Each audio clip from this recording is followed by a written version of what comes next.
Toujours depuis le Sepsum de l'Université de Montréal, duel carabin vert et or de Sherbrooke ce soir. Lui, il est déjà confortablement installé dans la ville des vents, Chicago. Oh, Chicago, la vraie métropole américaine, là où le Canadien est débarqué en vue de son affrontement de demain à notre antenne contre les Blackhawks. Renaud, comment ça va?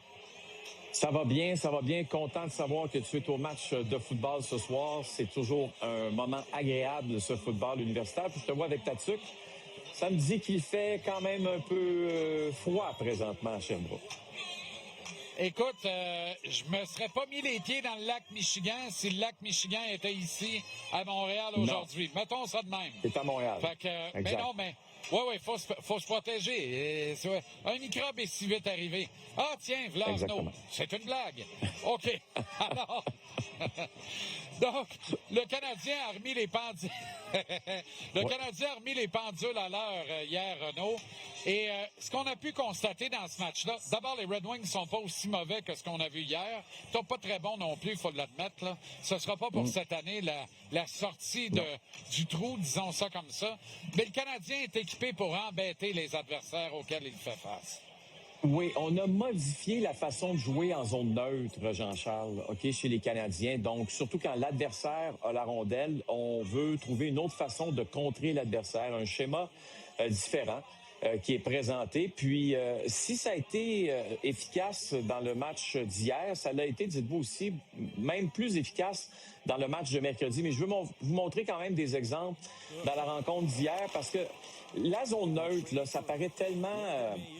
je ne veux pas dire niaiseux, mais c'est là que les matchs de hockey se gagnent plus souvent qu'autrement. Si tu es capable constamment de... C'est ça. Si tu es capable de contrer l'adversaire dans ses entrées de zone, tes chances de succès sont quand même très grandes. Hier, ça a fonctionné. C'est sûr que là, quand les Canadiens menaient par 3-4 buts, à un moment donné, du côté des Red Wings, on ne sentait pas non plus la même intensité. Donc, je veux pas dire que laisser aller, bien au contraire, mais on n'a pas été aussi efficace peut-être que face aux Maple Leafs de Toronto. Pourquoi?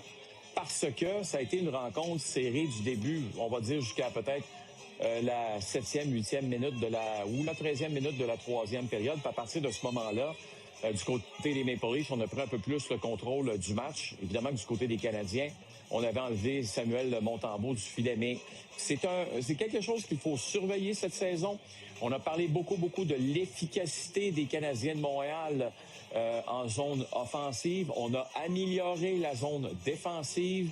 Mais maintenant, si tu es capable de gagner tes batailles en zone neutre, tes chances de gagner sont toujours très, très grandes. Et on a constaté également hier, là, c'est devenu plus vrai hier. Il y a une séquence qui illustre bien ça. La passe exceptionnelle de Demidov vers un Newhook en recherche de vitesse, en plein mouvement. Une passe de 110 pieds, transversale, à travers justement la cruciale zone neutre. Lorsque tu es capable de faire mal à l'adversaire comme ça, de le trucider avec une passe canon comme ça, tu le forces à tomber sur les talons et à ouvrir les opportunités pour des lignes de passe dans la fameuse cruciale zone neutre. Alors non seulement on défend bien, mais on sait contrer la défense adverse en se créant des ouvertures dans cette même zone neutre. Si le Canadien peut maintenir cette cadence, va donner du trouble à bien du monde pendant un bon bout cette année. C'est l'objectif sans aucun doute. On veut rendre la vie à l'adversaire très difficile. Et à cause de la vitesse, 1, patin, 2, d'exécution, comme tu viens de le mentionner, c'est sûr que l'adversaire va devoir jouer sur le bout des pieds aussi, parce que si on se retrouve sur les talons, ça ne fonctionnera pas du tout pour les clubs adverses. OK, faut rendre crédit à Jacob Dobeš, Renaud. Il est arrivé des collèges américains où son physique imposant lui permettait de défier les rondelles parce que on manque de talent. On n'a pas une acuité aussi développée autour du filet dans la zone payante, dans la bulle. La Ligue nationale, c'est autre chose. S'il ne se cadrait pas davantage dans son demi-cercle, s'il ne se cadrait pas davantage à la rondelle, sa carrière aurait pu être très rapide malgré un physique imposant. Il a apporté des ajustements. Il a été excellent dans le camp d'entraînement et hier, là, il était imperturbable, inébranlable. C'est une soirée parfaite en dépit du but qu'il a cédé aux Wings. C'est le premier but, imagine-toi, là, en 3 rencontres, si on compte les matchs préparatoires qu'il accordait, là. C'est quand même incroyable là, comme statistique. Puis ce qui est le fun avec Jacob Dobèche, c'est de voir Jean-Charles, bon, il a joué quoi, là, 120 minutes de jeu à peu près depuis même 100, plus que ça, là, il y en avait 90, c'est 150 minutes de jeu depuis le début du camp d'entraînement, un seul but d'accordé. Il a accordé un seul but sur 56 lancés. Puis hier, tu sais, quand on parle des moments importants dans le match, c'est sûr que quand le Canadien prend les devants, 2-1, 3-1, oui, mais si tu arrives en deuxième période puis tu n'es pas capable de contrer l'adversaire, tu te mets dans le trouble. Je ne sais pas si on a des images qu'on peut vous présenter justement, mais tout le long de la soirée, il a fait justement sa job. C'est sûr qu'à 2 occasions, il a eu l'aide des poteaux. Les poteaux, ça fait aussi partie de la réalité pour un gardien de but. Il doit en prendre avantage. Moi, j'ai grandi en regardant Patrick Roy, qui remerciait toujours ses poteaux. Les plus jeunes ont vu, évidemment, Marc-André Fleury faire la même chose. Mais en attendant, je l'ai trouvé très solide, encore une fois. Il a poursuivi sur sa lancée depuis le début du camp d'entraînement. Et ça fait la différence. Puis en passant, Jean-Charles, là, ce qui est un peu spécial dans son cas, je comprends que la majorité de ses départs ont été à l'étranger, mais allons voir justement ses statistiques à l'étranger. Vous voyez une fiche qui est quand même, on parle d'une domination complète avec, une moyenne là qui est plus que raisonnable, pourcentage d'arrêt aussi. Donc, Jacob Dobèche, c'est sûr qu'on va l'utiliser encore une fois comme second, plus souvent qu'autrement à l'étranger, plus souvent qu'autrement le deuxième match en 2 soirs. Mais s'il joue comme ça, il va donner des chances à son équipe de gagner des matchs, puis de continuer de pousser, évidemment, Samuel Montembeault, parce que quand tu as une compétition à l'interne qui est intéressante, ça va donner d'excellents résultats sans aucun doute. C'est une moyenne et un pourcentage d'arrêt qui se compare avantageusement à ce qu'il mettait sur le tableau chez les Buckeyes de Ohio State dans les rangs universitaires américains. Alors, il est quand même capable de faire un duplicata des stats qu'il avait dans un niveau qui est bien moindre, il faut le dire. C'est un bon niveau, mais ça se compare pas avec la meilleure ligue au monde. Parle-moi de notre ami Mathieu Olivier. Il s'est fait voler un but hier soir, Renaud.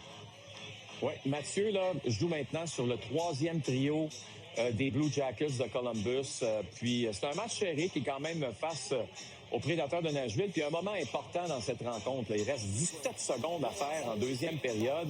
Puis il est posté devant le filet, on en convient. L'obstruction qu'il fait, c'est beaucoup plus sur le défenseur des Prédateurs qui est devant lui. Et il fait un jeu, je considère, parfait, soit de profiter de la rondelle qui est devant lui et de l'envoyer directement derrière le gardien de but des Prédateurs. On dit qu'il a touché au gardien de but, Saros. Je ne vois pas comment. Saros, c'est lui-même qui se déplace d'un côté. Après ça, on pourrait penser, Jean-Charles, que c'est parce que ses patins sont dans le demi-cercle bleu. Oui et non. Tu as le droit d'avoir tes patins là aussi. Il n'y a pas de règlement clair, net et précis qui dit que tu n'as pas le droit d'être là. En bout de ligne, je trouve que la Ligue nationale a erré dans ce dossier-là. C'est facile quand c'est Mathieu Olivier. Ça nous touche, nous, notre corde sensible, parce que c'est un Québécois. Mais pourquoi on décide que ce but-là n'est pas accordé? Ça me dépasse complètement. Saros, le contact, s'il y en a un, est extrêmement léger. Son déplacement est dû pour une seule raison, c'est qu'il n'a pas vu la rondelle. Et si un joueur de hockey ne peut pas bloquer la vue du gardien de but, je sais que Brendan Gallagher, lui, on l'a déjà refusé un but de cette façon-là face aux Hurricanes il y a plusieurs années. Mais selon moi, c'est que là, ça ne fonctionne pas. Alors, déception, c'est le premier match, évidemment, des Blue Jackets qui ont joué une bonne rencontre hier, qui auraient pu même se sauver avec la victoire. Ça reste que, déjà, Jean-Charles, la saison a commencé mardi, on est vendredi, puis déjà, on est à la mise en échec. Je suis obligé de te parler d'une séquence où on comprend pas pourquoi un but a été refusé. Peu importe l'explication qu'on va nous donner, elle n'est pas importante, Jean-Charles, je vais t'expliquer pourquoi. Parce qu'on va revoir la même séquence à un certain moment, puis le but va être accordé. Malheureusement, effectivement, j'ai l'impression que tu vas nous amener ce type de séquence beaucoup trop souvent encore au cours de la saison. Renaud, merci. Bon match demain à Chicago. Salut bonne soirée. Bon week-end.